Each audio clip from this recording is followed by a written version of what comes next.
All right, AP Chemistry, this is part 2 of the day 37, 38, 39 solution stoichiometry lesson. So we're going to move on to some more advanced problems now. The first part dealt with just basic measures of concentration and the different measures of concentration. But the one you're going to use the most is molarity. And so this one deals with molarity. So let's read this. Seawater has a density of 1.027 grams per milliliter and is comprised mainly of sodium chloride. And let's write down what that is chemically. That's NaCl and water, and that's H2O. You know that. What is the molarity of the solution that is 3.5 mass percent sodium chloride? Okay, there's no way in the world I would expect you to know how to do this problem at this point, but you're going to learn by seeing me do it, and then we're just going to keep doing more and more of these problems. All right, so when you see this density of 1.027 grams per milliliter, you can think of that as a conversion factor. There's 1.027 grams of solution, close that, for every 1 milliliter of solution. Or, of course, as you know, with any conversion factor, you can flip it. All right, so think of that when you see that as a conversion factor. You're going to need that somewhere in this problem. And it's comprised mainly of sodium chloride and water. What is the molarity of the solution? That is 3.5 mass percent. So remember what mass percent was. It was grams of the solute over grams of the total solution, solute and solvent, multiplied by 100%. So think about what the word percent means. It means per 100. So if you say it's 3.5 mass percent, it doesn't tell you how many grams you have. It just says what percent that the sodium chloride is of the water. But watch this. This is the key to doing a mass percent, a problem which gives you a number in mass percent. You just create how many grams you're going to of this solution you're going to have. You get to make up whatever number you want. That's kind of a strange concept. It's not something you usually do in a problem, but you get to do it here. In other words, if we decide to take 100 grams of solution, then that means that 3.5 of those grams are going to be NaCl, because that's what percent means. It means 3.5 NaCl for every 100 grams of solution. We could have picked 35 for every 1,000 grams of solution, 35 grams NaCl for every 1,000 grams of solution. We could have picked 350 grams of NaCl for every 10,000 grams of solution. You could have picked any sample size you wanted of the solution, but 100 is a nice, reasonable round number, and so we're going to pick that, and you just always pick that, okay? So what that means is that you have 3.5 grams of NaCl for every 100 grams of solution.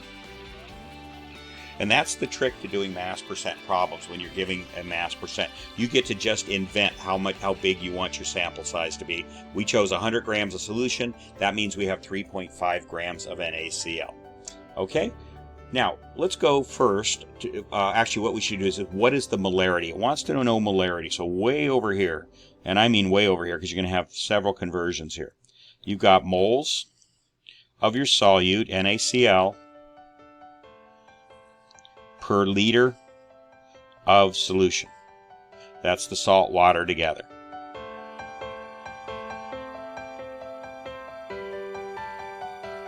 Okay, so that's where your final answer is going to be. Okay, so again, the way you approach any of these problems is you look at the top. We have grams of NaCl. We want to end up with moles of NaCl. Well, I hope by now you're starting to realize that's a molar mass conversion to do that. Okay, so to get from here to here, we're going to use the molar mass conversion of NaCl. Let's go ahead. We've already figured it out once, so let's just go ahead and write it down here at the very bottom. Okay, that's the molar mass, and so that's going to be a conversion. So let's go ahead and take care of that. We need grams to cancel out and moles to appear on the top, so it's going to be times 1 mole on the top.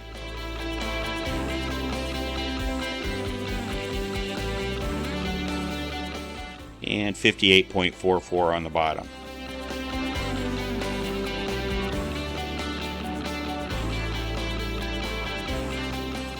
Grams of NaCl cancels and cancels.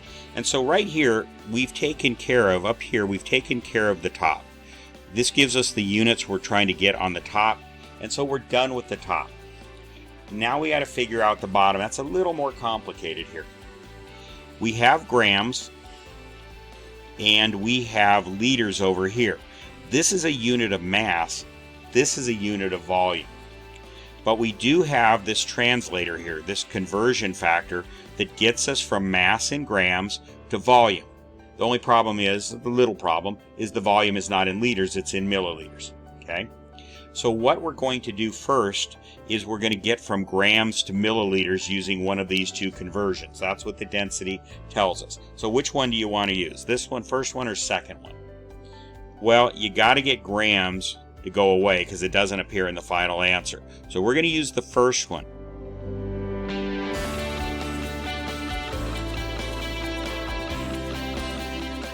Okay? And grams of solution is going to cancel with grams of solution. All right, so now we have milliliters of solution. We need to get from liters to solution, and you should by now know how to do this. We've done it about 3 or 4 times on this assignment. It's milliliters to liters. So we need milliliters to cancel out. It's on the bottom here. We need it on the top here. So it's 1,000 milliliters, and that's of solution.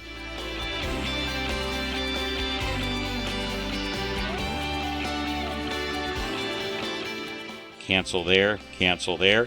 So the only thing we have standing, last man standing, is moles of NaCl and liters of solution. That's what we want. So we have our units lined up. So now we can go ahead and run the calculation on that. Okay, and that gives us 0.6. We got 2 sig fig there. So it's 615. I'm going to round it to 62. Okay, and there's your answer right there. All right. Okay, I would not have expected, if you were able to figure that one out on your own at this stage and you're working these problems, I would be amazed. You should pat yourself on the back. I wouldn't have expected that. Okay, so the one below, by the way, there's the answer. I gave you the answer right there for this one. Here's the answer for this one. The one below is exactly like it. So I want you to do this one on your own. Try to do it, cover this up first, read this through, study it, then cover it up and see how much of this you can do on your own. And if you get stuck at some point, just go back and refer to that one, okay? And that's the answer that you should get for that. And by the way, it's molarity. It's really the way you should write your final answer is this. That's okay, but it should be like that with a big M, okay? All right, so do this one on your own, and I'm going to leave that for you to do. Okay, so number 2A. By the way, I didn't point out something, the way these problems work, and I'm going to do more and more problem sets like this because there's a lot of different types of problems, and just seeing them one time, and then if you see my solution, then you don't have a chance to practice it. So this is an A-B problem set, and what generally happens in these is I do the A problem on the video, and then I don't do the B problem, but I will give you the answer to it. And there are a couple of corrections in 2B right here. You'll see it's parts per billion, and there's the actual correct answer. So I'm going to do this one. You're going to do this one without me, but you do have the answer.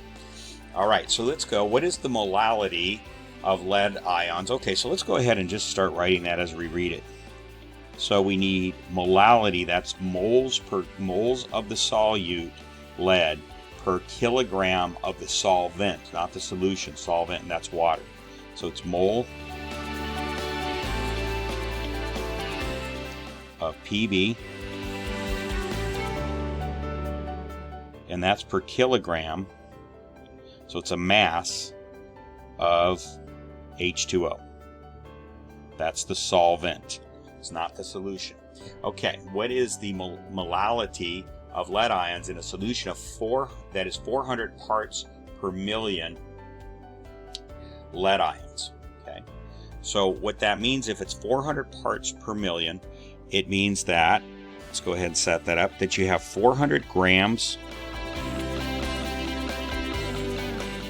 of lead for every 1 million 60 grams of solution. Now in this problem, I'm going to do what I did in the very first problem. Instead of writing SOLN, I'm going to break it out into PB. The solution is PB lead plus H2O. That's what the solution is.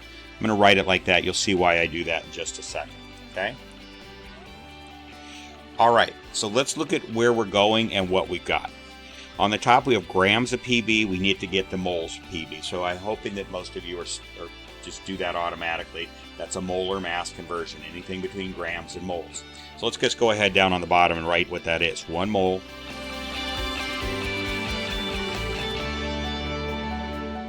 and off the periodic table, straight off the periodic table,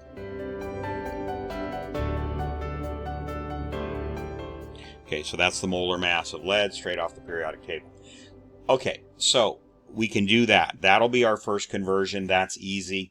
Take care of that. So we've taken care of the top. Let's go ahead and just do it. So we need moles on top.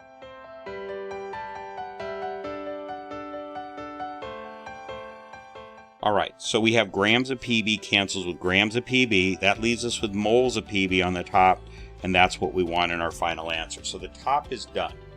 We've taken care of the top. The bottom's a little more complicated. Not too much so, but we have 1,000,000 grams of solution. That's what parts per million means. It means per million grams of solution. That's the solution together. That's the PB and the H2O.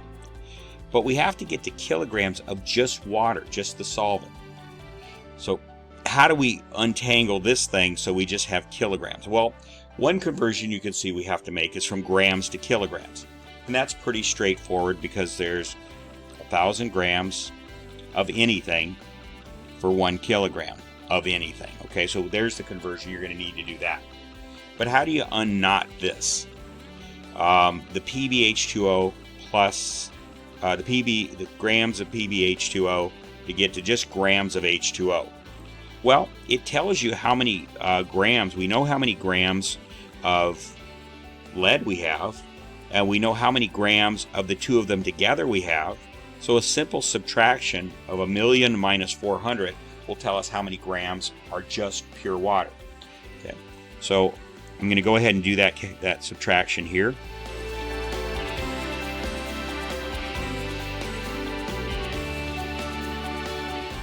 A 1,000,000 grams of lead plus water minus 400 grams that are just lead will tell us how many grams are just water. And that comes out to be 999,600 grams that are just H2O. Okay, so that's a number. So we have a relationship between grams of H2O and grams of solution, PB plus H2O. So what we can do is we have grams of PB plus H2O. We want that to go away, and we want grams of just water to appear. So we're going to put the 1,000,000 grams of PB plus H2O right there. Got to write small because 1,000,000's a big number. That's grams.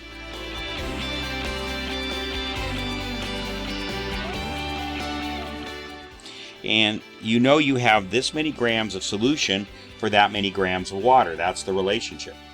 If you have this many grams of solution, you have that many grams of water. So that's basically a conversion factor, and we put that down on the bottom. So this one has that little twist there that wasn't quite as obvious. Okay? So now what we can do is cancel grams of PB plus H2O, that's solution, with grams of PB plus H2O, that's solution. And now all we have down here is grams, but we got to get it to kilograms, and that's easy, right? There we go. We got 1,000 grams equals 1 kilogram. So you're going to put 1,000 grams on the top of water.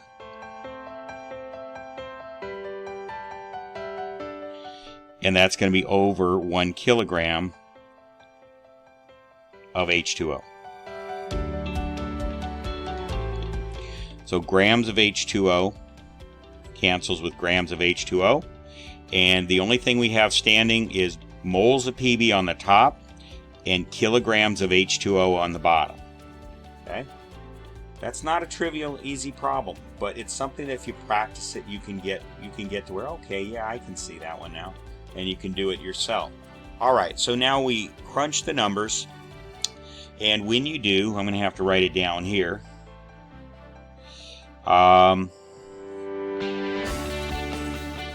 we're going to just say that this 400 is 3 significant figures. Remember, when there's no decimal, it's ambiguous, it's uncertain. It could be 3, it could be 1. We're going to call it 3. So what I'm going to write down here is the answer is point. And there it is right there, by the way, except I didn't put the unit of measure. 193. That's 3 significant figures. Remember, leading zeros are not significant. And it's asking molarity. It was asked its moles per, molality. So it's small m. Okay? So that's the final answer right there. Okay? Study that. Even go and get a spare piece of paper and write it out. Cover it up and write it out and see if you can write that out 2 or 3 times. Chemistry is no different than shooting a basketball or playing the piano. You got to practice it. You got to repeat it. The repetition is what gets you to the understanding. Okay? And if you feel like you can do that 1 or 2 times, do this one, then go to this one. It's the same effective problem, except I did change one thing. It's parts per billion. So instead of using 1 with 6 zeros, which is a million, you can use 1 with 9 zeros. That's going to be a long number. You can call it 10 to the 9th if you want. But one thing you notice, by the way, I didn't actually work through the calculation. The million down here cancels with the million up there, so you don't even have to put that in the calculator. So it would have been 400 times 1 times 1,000 divided by 207.2 divided by 996,600, and that would have given you your answer. But the million cancels out here, and in this problem, the billion is going to cancel out when you run the calculation, okay? So I would say the way to learn this is practice this. I know you want to get through the assignment, but practice this one more time. See if you can cover it up. See if you can write it out without looking at it. Look at it if you need to, and then go ahead and do this one second. Okay. All right. So let's keep going here. Okay. Let's move on to 3A, and it's what is the mole fraction of sucrose in a solution that is 5.84 molar sucrose. Okay, and by the way, sucrose has a formula of C12H22O11. I'll just show you something. It's a carbohydrate, sugar, and it's a carbohydrate. What does carbohydrate mean? Hydrate, the word hydrate means a water molecule attached to something. So you can do a little math here, and you can group this H22O11 together and change that to C12 H2O 11. So you have carbon, and it's hydrated. It has water molecules attached. So that's what a carbohydrate means. Now, not all carbohydrates factor exactly like that, but this is just an example of one that does, and it explains what the name carbohydrate means: carbon and water.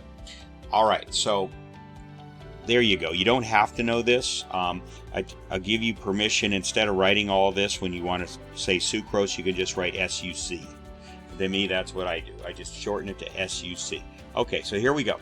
So its mole fraction is 5.84. So what is it's molal, by the way. Again, those words are so close together, molar and molal. You got to really be careful in these problems.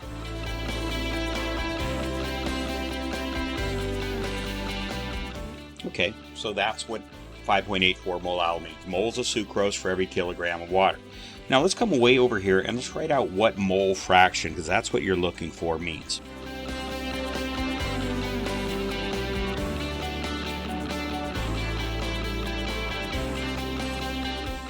Okay, so it's moles sucrose over moles of the total solution. And that's moles of sucrose, moles of H2O. All right, well, whenever they throw a plus sign in there like that, it kind of, you can't quite do it exactly the way we just did it with big long equations. You have to go off to the side and do some side calculations here. So let's look at what we have here. On the top, mole sucrose to mole sucrose. That's perfect. Down here we have mole sucrose and mole H2O. So let's write this out with the numbers we know. We know mole sucrose is on the top, and we know this is the number of moles we have.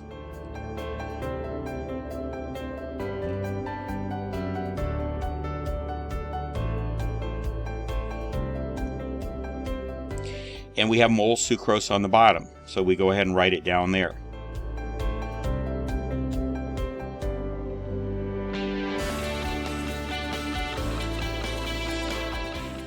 All right, and I really didn't give myself enough space here. Let me get a do-over on that one, because I'm going to have to write the moles of water here in a minute.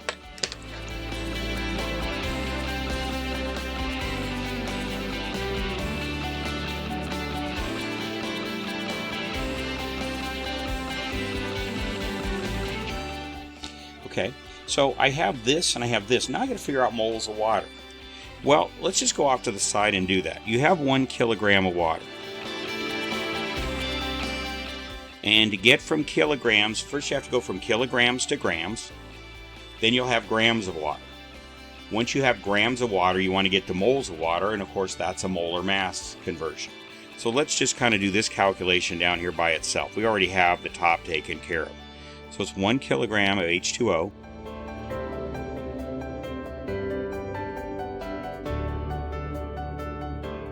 Okay, grams H2O cancels, kilograms H2O cancels with that. And now you have grams of H2O. Now you do the molar mass conversion. We need to get to moles of water. Okay, and grams H2O cancels and cancels. We're left with moles. So now we're going to figure out the moles H2O. So it's going to be 1,000 divided by 18.02, and that's going to give you 55.5 moles of H2O.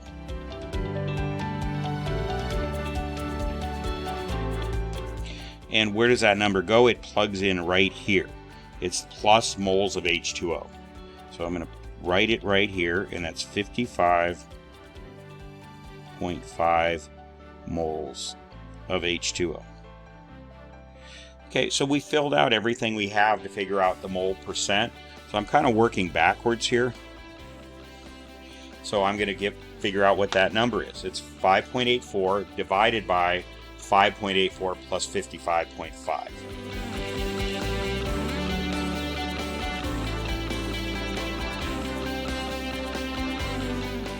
And that gives us 0.95 in significant figures. Oh no, 952. I have 951 there, but anyway, it gives us a mole fraction chi equals 0.095. I get 2 when I calculated it this time, so either one's fine, close enough.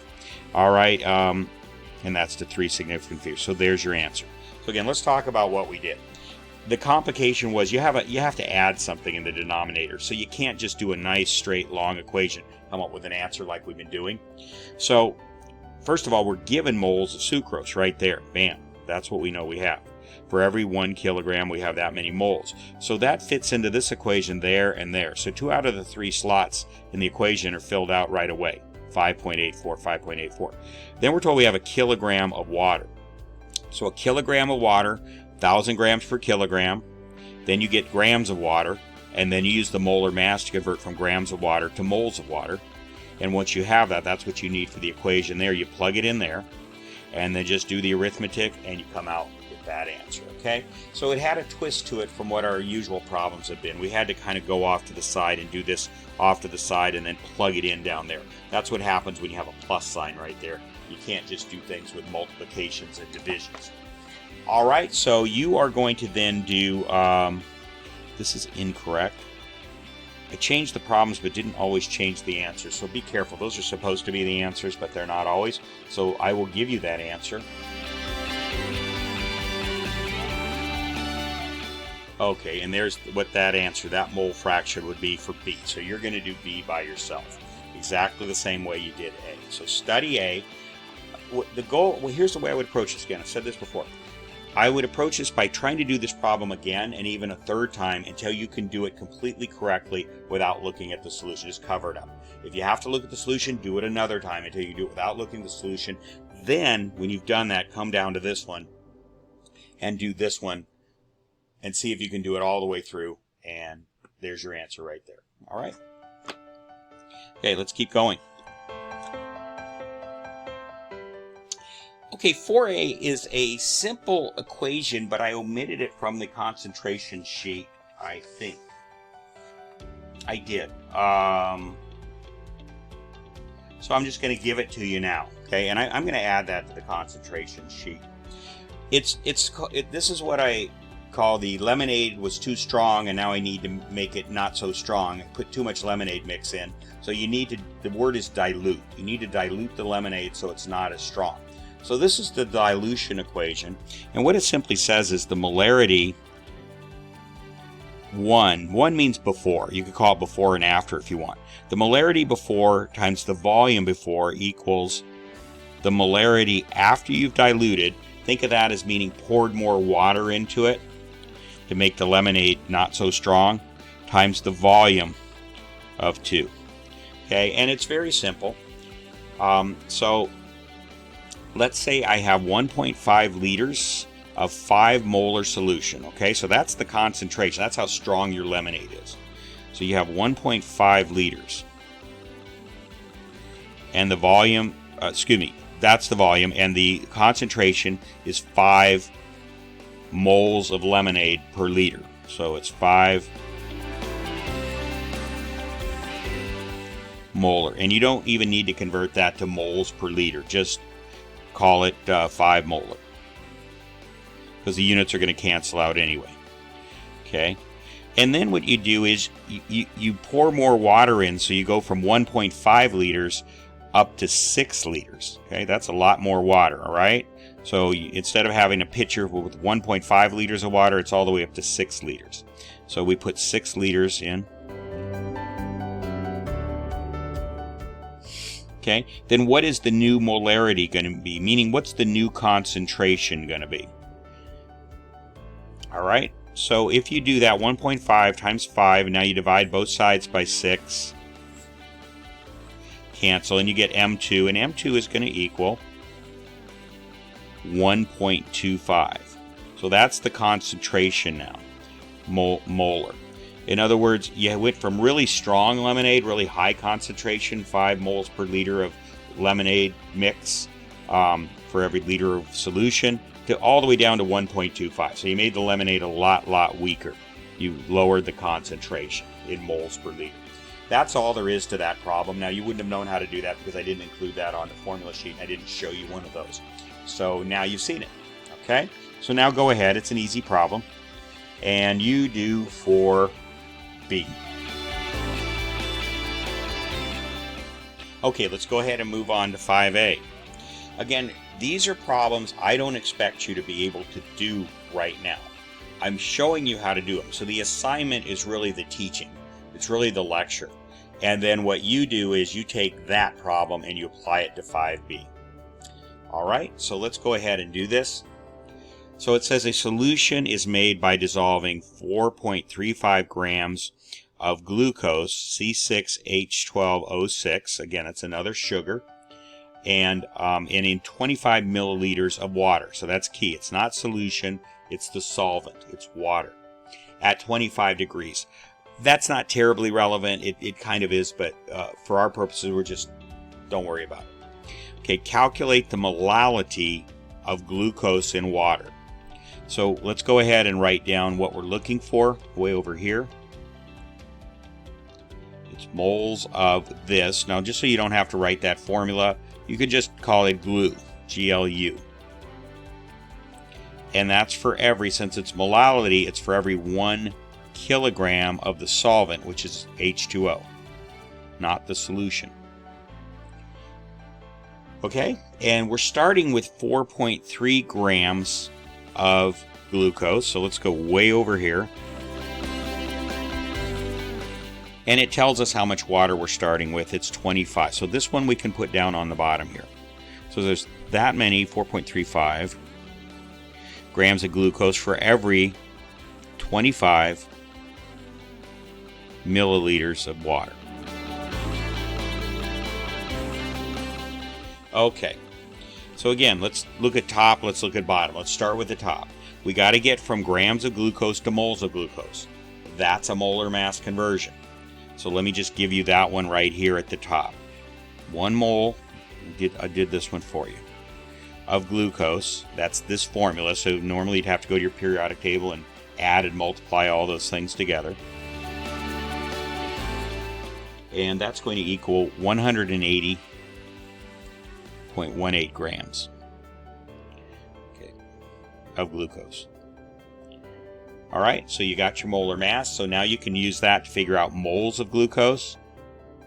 So it's going to be times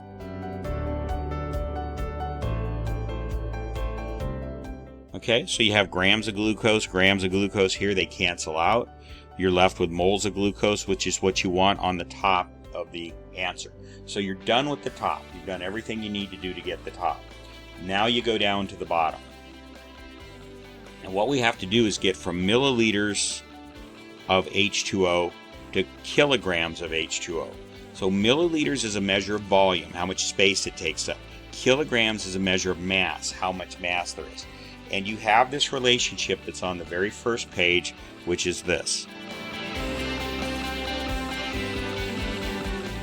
1 milliliter of water equals exactly 1 gram of water.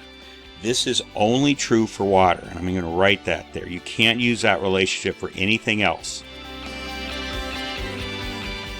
That.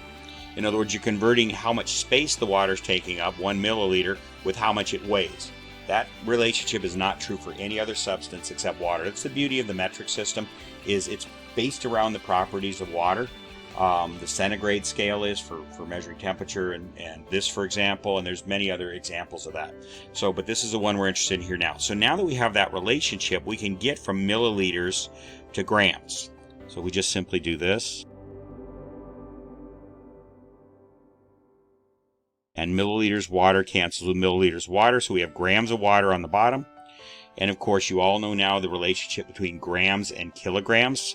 So let's just go ahead and put it in there. We need grams to cancel out. So the relationship is there's 1,000 grams of anything. Now this one, what I'm about to write, is true of anything. This one down here is only true of water. But in this case, we happen to be talking about water. So there's 1,000 grams of water for every 1 kilogram of water, so grams of water cancels with grams of water. The only thing we have left on the bottom is kilograms of water. On the top, we already figured we have moles of glucose, so now you can go ahead and run the numbers. And that's going to be 4.35 times 1,000, everything on the top, divided by 25, divided by 180.18, and that gives you this. 0.966. Let me give my spelling self a little more space here. 0.966. And of course that's molality, so the way you should really write is 0.966 small m, molality. Okay, so we had 3 significant figures and everything here, so that's a good answer right there. Okay? Again, you just learn to line up units properly, all right? And that's the key to this. There's no way you look at this problem and say, oh, I see how to get the answer to that. I can just scribble down a couple of calculations. That will never, ever, ever happen, even to experienced chemists. They would have to write it out in this form. So you got to get used to this, learn this, and we'll be practicing it on a daily basis. At least every time you get an assignment, we'll be practicing that. Okay, so let me give you the answer to this one. And this one's going to be 1.14 molal. That's the way you say it. 1.14 molal. Okay, so you do that one. Again, practice this one a couple of times until you can do it without looking at this solution, and then you test yourself. That's what you got to learn to do, is just self-test all the way through this. Don't just assume that you saw the teacher do it once and, okay, I kind of get it. You can't kind of get it. You got to nail it down. Practice on this one a few times. Come and do this. All right, this is a 3-day assignment, so I'm expecting that this is going to take you some time to do. All right, I am going to wrap up this video. It's getting well past 30 minutes, so I'm going to wrap this up, and we'll have one more solution video with the rest of the problems coming up next. All right, we'll see you on that one.